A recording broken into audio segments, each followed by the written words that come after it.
Aktor Ferry Irawan mengajukan permohonan cerai talak terhadap istrinya artis Vena Melinda usai dirinya ditahan atas kasus dugaan kekerasan dalam rumah tangga. Kuasa hukum Ferry Irawan, Sunan Kalijaga dan Khairul Imam pun mengatakan bahwa kliennya tidak menggugat harta gondong ini dalam permohonan cerai talak terhadap Vena.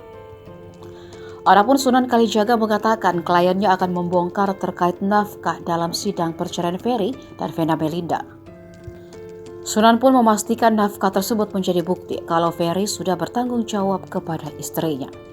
Sunan mengaku ada beberapa bukti yang sulit ia dapatkan dari Ferry, mengingat kliennya berada di dalam penjara. Oleh karena itu, ia meminta pihak Vena untuk membuka semua bukti perjanjiannya dengan Ferry Irawan dari sebelum sampai sesudah mereka menikah. Diberitakan sebelumnya Ferry Irawan melalui kuasa hukumnya mengajukan cerai talak terhadap Vena Melinda ke Pengadilan Agama Jakarta Selatan melalui e-court pada Selasa 8 Februari.